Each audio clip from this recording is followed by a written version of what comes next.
Welcome to our channel. Today, we'll summarize Clear Thinking by Shane Parrish. This book dives deep into strategies for simplifying decision-making, avoiding mental traps, and thinking more rationally in a complex world. Let's explore its key insights and takeaways. Before we delve into the video, make sure to subscribe our channel for easy-to-understand book summaries for the perfect boost in your personal growth and knowledge. Introduction. Our future depends on ordinary moments. Generally speaking, ordinary moments matter more than big decisions. The problem is that while getting the big decisions right gives us a sense of direction, we still might not get the desired results. Ordinary moments seem insignificant, but they compound over time. Part 1. The Enemies of Clear Thinking. Chapter 1. Point 1. Thinking badly, or not thinking at all. There are certain moments when we need to think. If we don't, we allow our impulses to take over. There's often space between stimulus and response, and this allows us to do one of two things. We can react rationally, or we can react emotionally. As a default, we're biologically wired to react emotionally, but we mustn't.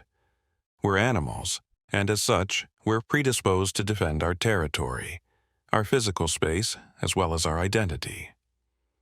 Furthermore, we see the world around us as a hierarchy. In certain contexts, you expect everyone to be equal, and when something happens and someone suggests they have a higher status than you react. We're also self-preserving creatures. This means that when we don't think, our desire to protect ourselves becomes our main motivator. Reacting rationally demands time and energy. To preserve that time and energy, our brains created stimulus-response shortcuts. These shortcuts encouraged our fitness, survival, and reproduction. But while those tendencies might have been useful at some point, they hold us back in the modern world. There are 4 main instincts that represent our brain's default. The emotional default. We respond to feelings rather than reason. The ego default. We react to things that attack our self-worth. The social default. We try to conform to the norms of the group. The inertia default. We favor habits and comfort rather than change. Chapter 1, Point 2. The emotion default. There are consequences to having an impulsive nature, and this usually leads to mistakes. Feelings like anger or fear are natural, but acting immediately has consequences. Chapter 1, Point 3. The ego default. When driven by pride and ego, we can make poor decisions. The ego encourages us to protect our self-image no matter what, and this can lead to unintended consequences. Our ego is a voice in the back of our mind telling us we're better than we actually are. This can make us overconfident and arrogant. Sometimes we have a shallow understanding of something and we feel confident, but this confidence blinds us. Instead of assuming we don't know much about certain topics, the ego convinces us we know more than enough. The problem is that even when we hide our limited understanding of something, we'll soon run into our own limitations. Recognize the ego default when it appears. It usually appears when you spend energy on how others see you, thinking you're an expert on a topic after reading an article or two, when you do your best to prove someone wrong, or when you can't accept mistakes. Chapter 1, Point 4. The social default. When you gladly follow an idea because others do it as well, you succumb to what we know as social pressure. This happens because we want to belong and we fear being an outsider. Thousands of years ago, surviving outside our tribe was impossible, so we're wired to conform with a group. This is why we adjust our behavior when we're with other people. Put simply, we have a natural instinct to fit in. The social default makes us afraid of being ridiculed. The problem is that fear prevents us from reaching our full potential. To succeed, you might have to be willing to be called a failure by your peers. By doing what everyone is doing, you'll achieve the same results. Thinking clearly demands thinking independently. This will make you incredibly uncomfortable, but it's the only way to get extraordinary results. The problem is that deviating from the status quo alone won't lead to success. You have to be willing to be different, but you also need to be right. Nobody who tries to conform will make an impact. Real change happens when you think independently, and when there's a chance, you'll be ridiculed. The social default appears when you try to fit in, when you don't want to disappoint others, or when you don't want to be an outsider. Chapter 1.5. The Inertia. Default. Inertia is a Latin word that means laziness or idleness. In physics, inertia explains how objects resist change when left alone. In a way, these definitions also explain why it's so hard to change our minds. We're likely to continue the same behavior unless an external force changes our direction somehow. We resist change because not doing anything is easier than doing something. Also, making changes can lead to undesirable results, so we rather be mediocre than try to achieve greatness and look like idiots in the process. While the zone of average gives us comfort, it also means we'll never get the chance to improve. We must cultivate the ability to adapt. The inertia default appears when you avoid conflict or when you resist change because continuing on the same path is easier. Chapter 1.6. Default to Clarity. Learning to manage our defaults improves our behaviors, helps us achieve our goals, and adds meaning to our lives. Getting rid of our defaults is impossible, but we can reprogram them. To change our defaults, we don't have to rely on our willpower, but on changing our environment. Part 2. Building Strength. Since our defaults are part of our biological tendencies, self-preservation, maintaining social hierarchies, and defending our territories, we can't simply remove them. That said, we can use them to our advantage. For that to happen, we first have to build strength, something that turns inertia into an unstoppable force. Positive inertia requires rituals because they force the mind to focus on what's coming next, not what happened last. The more you do this, the more you cultivate a sense of good judgment. We need 4 strengths: self-accountability, learning new abilities and using reason for your actions. Self-knowledge, identifying your strengths and weaknesses. Self-control, managing your fears, desires, and emotions. Self-confidence, believing in your abilities. Chapter 2.1. Self-accountability. Self-accountability refers to taking responsibility for yourself. Without self-accountability, you can't move forward because you'll run on autopilot and you'll pursue external rewards.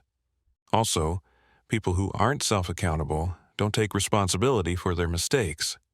We must understand that regardless of what happens, there's always something we do today to improve our tomorrow. You don't need anyone to hold you accountable because you can do this yourself. Blaming others or our circumstances is a way to protect our ego. This is called self-serving bias, a habit where we evaluate a situation to defend or improve our self-image. Not everything is your fault, but it is your responsibility. When something outside of your control happens, it isn't your fault. How you deal with it, though, is your responsibility. When this is the case, we have a choice. We can put our time and energy into the things we control or the things we don't. When you take responsibility for your actions, you're choosing to be exceptional. This is accepting a challenge and doing your best instead of complaining. Trying to prove you're right is a waste of time and energy because you care more about your ego than the outcome. Sometimes we have to accept that things outside of our control just happen, even if they seem unfair. Don't focus on what you can't control, the situation. Focus on what you can control, your response. While complaining is easy, it's never the solution. Facing reality is the solution. Being in a position where you always blame someone or something else makes you a victim. Chapter 2.2. Self-knowledge. Self-knowledge involves knowing your strengths and weaknesses. To succeed in life, you must have an understanding of what you know as well as what you don't know. In a competitive environment, facing people who know more things than you means you'll lose. Figuring out your unfair advantages and sticking to them is your best bet.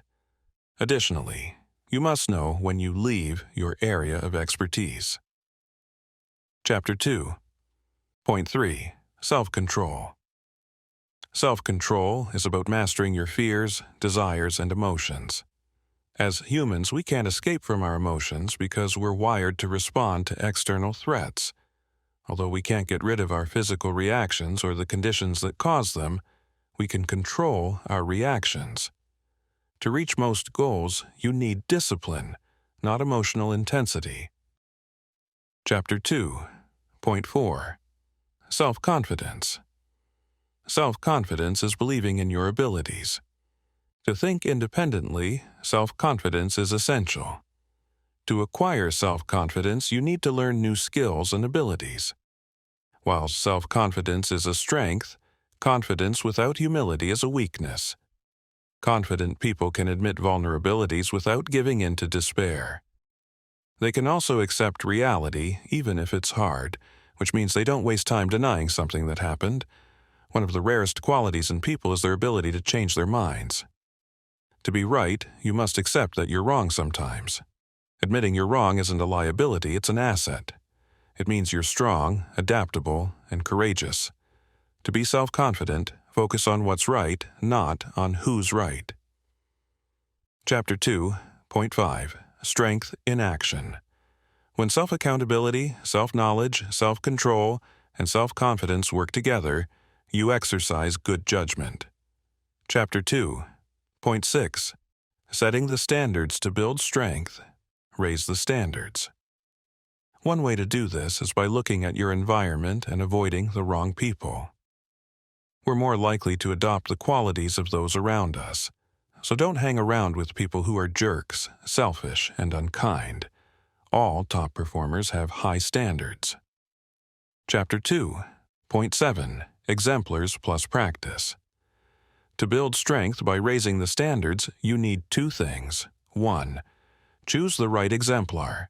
This is someone who excels in a specific area, skill, trait, or value too. Imitate them. Think about what they do under certain circumstances and do that. Find people with the attributes you want. For this purpose, some people have a personal board of directors, a group of people who have the skills or attitudes you want. You can change this list as time goes on. You can even choose real or fictional people, and to become members of your board, the only thing you need is to gather information about them. Remember that you don't have to compete with them.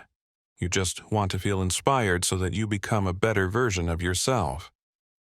Part 3. Managing weakness. To take command of your life, focus on the things you can control and manage the things you can't. We refer to the latter as your weaknesses. Chapter 3. Point 1. Knowing your weaknesses. Some of our weaknesses are physiological: hunger, thirst, fatigue, sleep deprivation, distractions, or stress, and they can make us react without thinking clearly. Some of our weaknesses aren't biological, but acquired through habits, though. Bad habits seem inconsequential because there aren't immediate consequences after doing them. Eating ice cream once, for example, won't ruin your health. But the more you engage in bad habits, the more chances you have of ruining your life. For instance, if you miss meals with your family enough times, your relationship with them will degrade. You can manage your weaknesses in two ways. First, build your strengths. 2. Implement what the author calls safeguards. Some weaknesses are blind spots. This is our inability to think and judge things properly. Our job is to identify blind spots and manage them. There are 3 main reasons why we fail to see our weaknesses. 1. Those flaws are so ingrained in us that we don't even notice them. 2. Seeing certain flaws hurts our ego. 3. Our perspective is too limited. Chapter 3, Point 2. Protecting yourself with safeguards. Some biological vulnerabilities negatively impact our judgment. While we can't avoid them, we have our own safeguards to diminish their impact.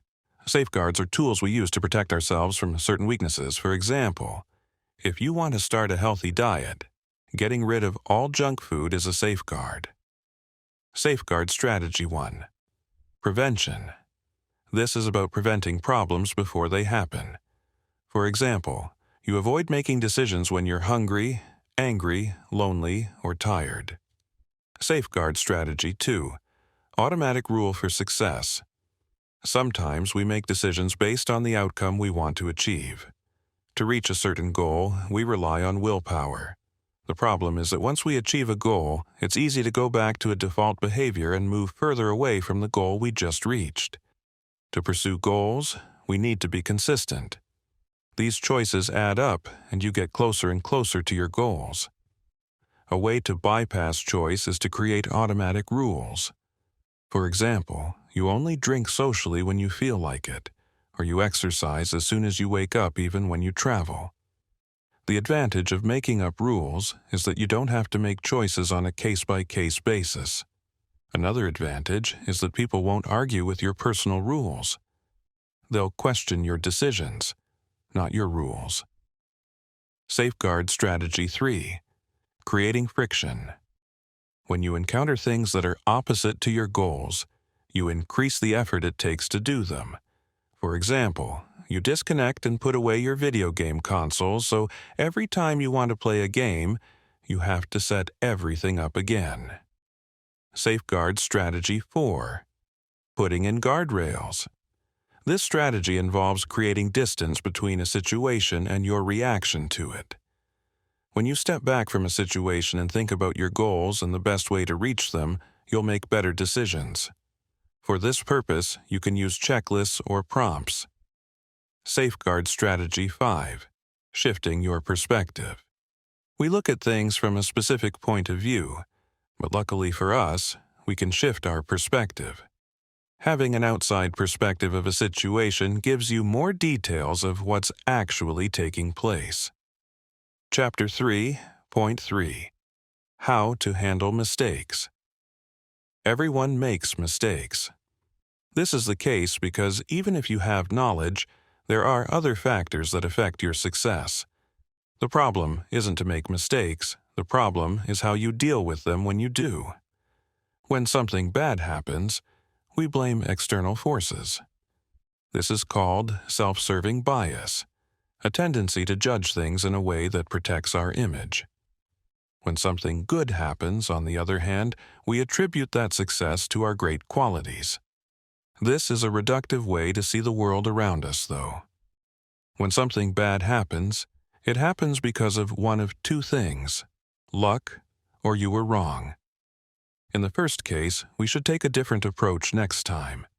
In the second case, you need to update your thinking. The latter is extremely difficult because it requires you to accept the fact that you're not as smart or knowledgeable as you thought. In other words, this bruises your ego. Also, changing our ideas about the world takes time and effort. When we make a mistake, we have a choice. We either update our ideas or we ignore what happened. The mistake isn't usually that bad, but avoiding taking responsibility for it is more expensive than you think. Covering up our mistakes causes 3 problems. 1. You can't learn unless you accept what happened. 2. Hiding mistakes becomes a habit. 3. Covering turns a bad situation into something worse. 4. By admitting your error, you choose a better path, one that saves you time and prevents you from repeating the same mistake again. To handle mistakes effectively, accept responsibility. Learn from the mistake, commit to doing better. Repair the damage. Part 4. Decisions, clear thinking, and action.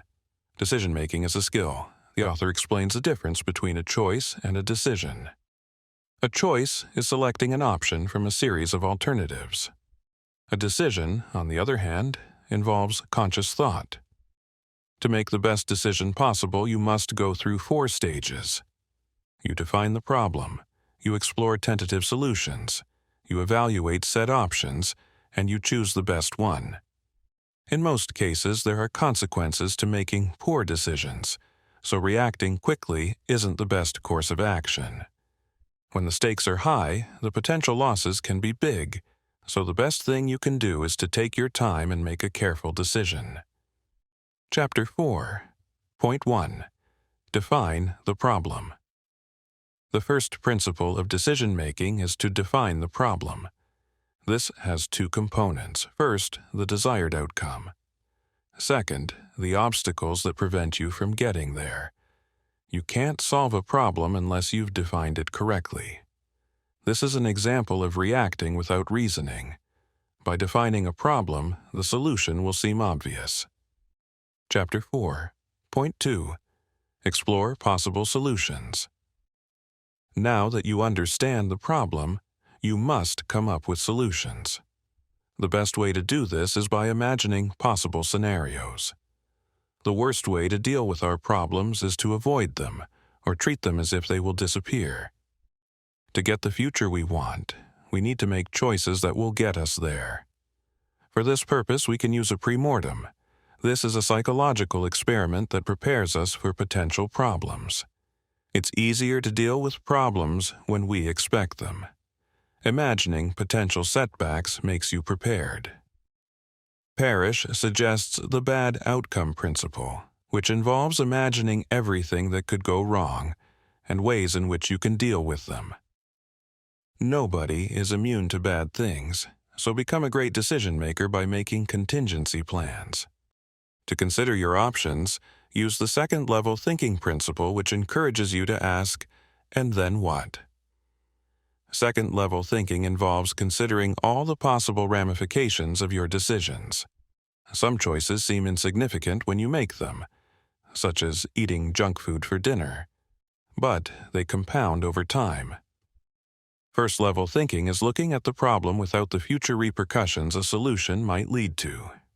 Second-level thinking is looking at the problem now, as well as the consequences a solution might have. In other words, second-level thinking is about considering the outcomes of those outcomes. There are two safeguards against binary thinking. Imagine that one option is off the table. This forces you to see the problem in a different way. Come up with both and options. This involves combining both possible options. To think better, we need to see past the obvious to find what's hidden. By definition, choosing something means ignoring all the other alternatives. We're inclined to see what we gain by choosing something, but we should forget about what we lose by declining another. There are two principles related to opportunity costs. The opportunity cost principle. This is considering the opportunities you're declining when you choose an option. The three-lens principle. Opportunity costs can be viewed through three lenses. First, compared with what? 2, and then what? 3, at the expense of what? Chapter 4. Point 3. Evaluate the options.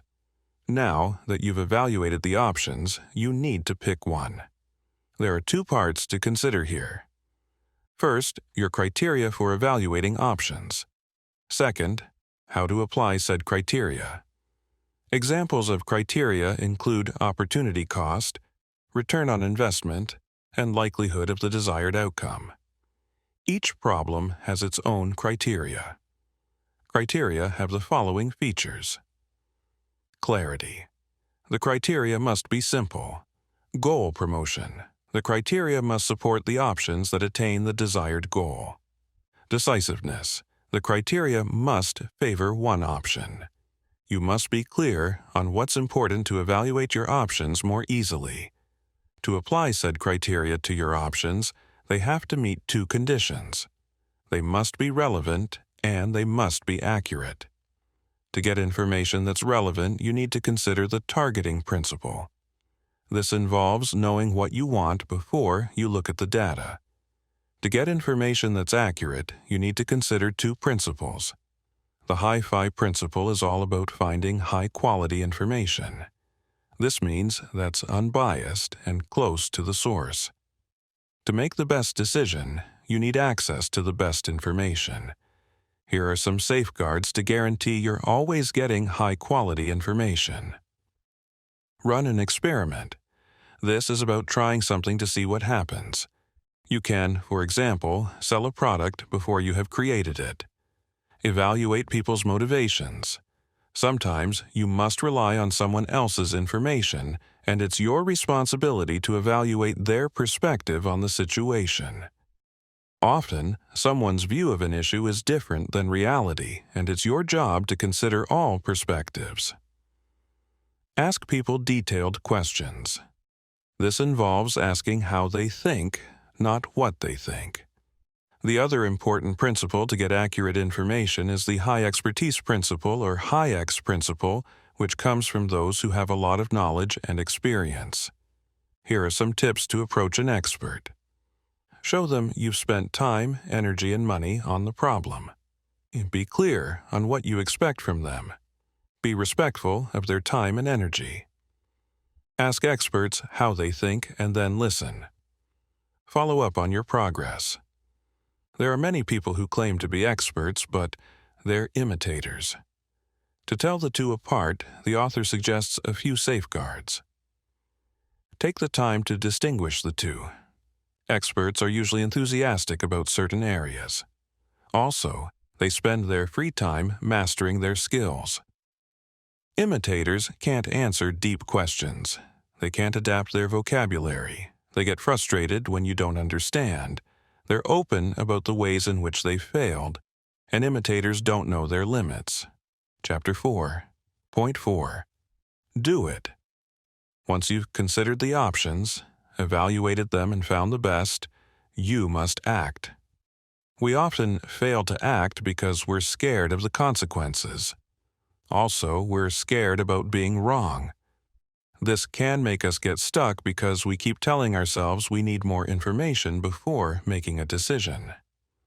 To determine when's the time to stop thinking and start acting, you should consider these 3 principles. Before doing that, you need to classify decisions by considering how consequential and how reversible they are. Consequential decisions impact the most important things. For example, who you marry or where you live. Reversal decisions can be undone. For example, signing up to Netflix. Some decisions are highly consequential and irreversible, and the cost of making a mistake is high. The opposite is a decision that's inconsequential and easily reversed, where the cost of a mistake is low.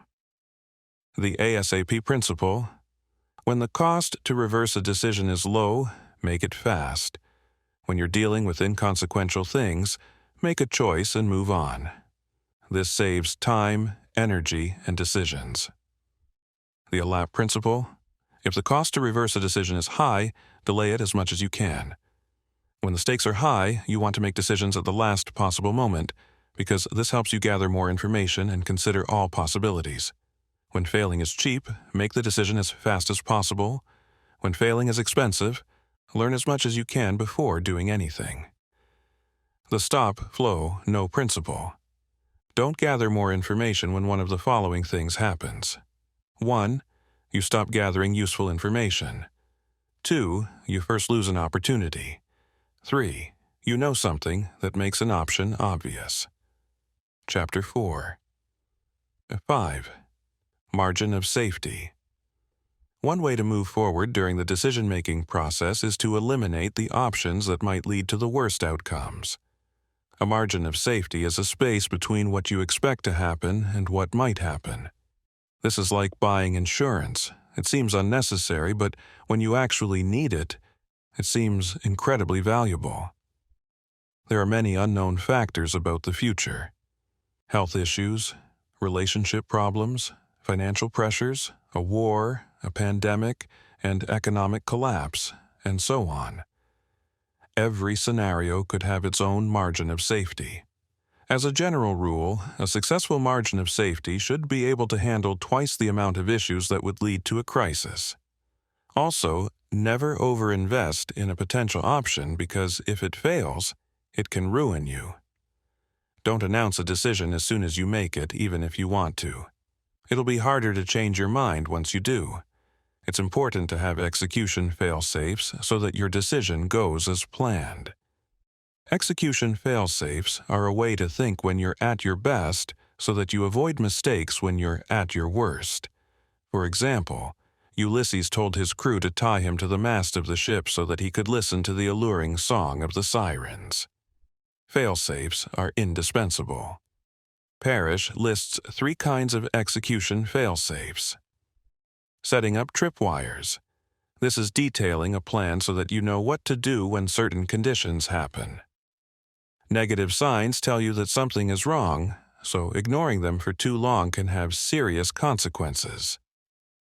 Empowering others to make decisions. When you lead a team, you should encourage others to make decisions. This ensures that if something happens to you, your organization can still function well. There are 4 components to a commander's intent. This is giving your team the rules to carry out the mission. Formulate, communicate, interpret, and implement. Tying your hands. These are limits you impose on yourself so that you never feel tempted to go off course. For example, when you decide to eat healthily, you get rid of all of the junk food. Chapter 4.6. Learn from your decisions.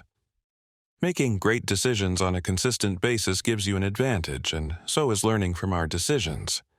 To evaluate your decisions, we can use different principles. The process principle. When looking at a decision, focus on the decision and not the outcome. All decisions might seem bad in retrospect if the outcome was undesirable, but this isn't the case. Sometimes the decision was the right one, even if the outcome wasn't the intended one. When this happens, learn from what happened instead of ruminating about the past. There are 2 things that come into play here, and they're independent of each other. The quality of the decision and the quality of the outcome. When you see both things as equivalent. Chapter 5.1. Dickens' Hidden Lesson. Ebenezer Scrooge is one of Dickens's most beloved characters. When he's visited by 3 spirits, he can see the consequences of all the decisions he's made throughout his life. When you pursue external things, money, fame, power, and so on, you'll realize you're living someone else's ideals instead of your own. Pursuing external things won't make us happy because we'll always want more. In psychology, this is called the hedonic treadmill. When you're on the hedonic treadmill, you're happy when you get something, a large sum of money, an expensive car, or a promotion. But happiness isn't supposed to be conditional. The things that matter the most in life aren't external, but internal. Chapter 5.2. The Happiness Experts. In general, older people are happier than younger people because they understand the value of time. Happiness is a choice, not a condition. Chapter 5.3. Memento Mori. What do you think will matter more as you contemplate the final moments of your life? The practice of thinking about the end of our lives is important because it gives us a map. There's always time to correct the course, but remember, the things we regret the most are often the ones we don't do, not the ones we do. The pain of trying and failing is easy to recover from. The pain of never having tried can be unbearable. Likewise, when people are on their deathbeds, they don't think about the possessions they've accumulated. Instead, they think about their relationships and the memories you share with them. We live for everyday moments, not big prizes. Chapter 5.4. Life Lessons in Death. Using death as a tool to evaluate your life is scary but also powerful. Death helps us determine what matters most. It gives us clarity and perspective. Death makes a path before us so that we can walk toward the future we want. Conclusion. Clear thinking takes time and effort, but it's worth it. To exercise good judgment, we need a basic level of awareness to understand we're making a decision in the first place. To improve your judgment, you need to implement a series of safeguards so that the path ahead becomes easier to navigate. Your behavioral defaults may conspire against you, but you can override them so that you can still move in the right direction. You can't teach good judgment, but luckily you can learn it. Chapter 5.1. Dickens' Hidden Lesson. Ebenezer Scrooge is one of Dickens's most beloved characters. When he's visited by 3 spirits, he can see the consequences of all the decisions he's made throughout his life. When you pursue external things, money, fame, power, and so on, you'll realize you're living someone else's ideals instead of your own. Pursuing external things won't make us happy because we'll always want more. In psychology, this is called the hedonic treadmill. When you're on the hedonic treadmill, you're happy when you get something, a large sum of money, an expensive car, or a promotion. But happiness isn't supposed to be conditional. The things that matter the most in life aren't external, but internal. Chapter 5. Point 2. The Happiness Experts. In general, older people are happier than younger people because they understand the value of time. Happiness is a choice, not a condition. Chapter 5.3. Memento Mori. What do you think will matter more as you contemplate the final moments of your life? The practice of thinking about the end of our lives is important because it gives us a map. There's always time to correct the course, but remember, the things we regret the most are often the ones we don't do, not the ones we do. The pain of trying and failing is easy to recover from. The pain of never having tried can be unbearable. Likewise, when people are on their deathbeds, they don't think about the possessions they've accumulated. Instead, they think about their relationships and the memories you share with them. We live for everyday moments, not big prizes. Chapter 5.4. Life Lessons in Death. Using death as a tool to evaluate your life is scary but also powerful. Death helps us determine what matters most. It gives us clarity and perspective. Death makes a path before us so that we can walk toward the future we want. Conclusion. Clear thinking takes time and effort, but it's worth it. To exercise good judgment, we need a basic level of awareness to understand we're making a decision in the first place. To improve your judgment, you need to implement a series of safeguards so that the path ahead becomes easier to navigate. Your behavioral defaults may conspire against you, but you can override them so that you can still move in the right direction. You can't teach good judgment, but luckily you can learn it.